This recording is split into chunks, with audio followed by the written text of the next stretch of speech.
لو دخلت اي محل او متجر او حتى متجر اونلاين ولقيت المنتجات معروضه بطريقه جذابه جدا وبتشدك والرفوف مترتبه والعروض واضحه، اعرف ان ورا ده شغل حد اسمه ميرشندايزر. الميرشندايزر ده مسؤول عن ترتيب وتنسيق المنتجات في المتاجر او السوبر ماركت او الصيدليات بشكل يجذب العميل ويزيد المبيعات. بيحدد اماكن العرض بتاع المخزون طبعا، وبينسق العروض وبيتاكد ان الرفوف دايما كامله ومنظمه. وظيفه مهمه جدا جدا لانها بتاثر مباشره على قرار الشراء. اهم الادوات والمهارات بقى للميرشندايزرز: مهارات عرض المنتجات الفيجوال ميرشندايزنج، معرفه باداره المخزون الستوك مانجمنت، طبعا الاكسل وانظمه اي ار بي بسيطه. في حاجه اسمها الاي فور ديتيل او عين قويه قوي لملاحظه التفاصيل. القدره على التنسيق مع المبيعات والتوزيع، مهارات ترتيب وتنظيم في وقت سريع جدا.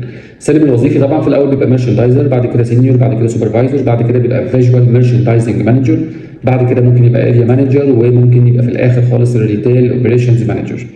اما متوسطات الرواتب عالميا في العموم بتبتدي من اول 700 او 800 دولار، وممكن توصل تتخطى ال 2000 او ال 2500 دولار. طبعا ده على حسب الخبره وعلى حسب الشركات حجمها ايه، شركه صغيره متوسطه كبيره والامور دي كلها. المستقبل الوظيفي طبعا عليها طلب مستمر قوي في قطاعات مهمه زي السوبر ماركت والتجزئه والكوزماتكس والادويه والاجهزه الكهربائيه، لان عرض المنتجات هو فعلا اللي بيبيع المنتج.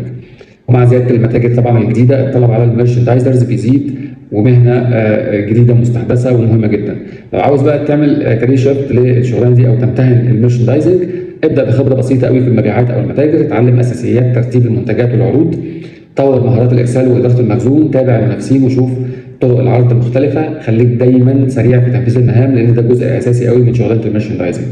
الميرشندايزر مش مجرد ترتيب الرفوف، ده شخص بيحول فعلا طريقه العرض كلها لمبيعات حقيقيه. استنوني في باقي حلقات بتشتغل ايه، واشوفكم دايما على خير وبالتوفيق. السلام عليكم.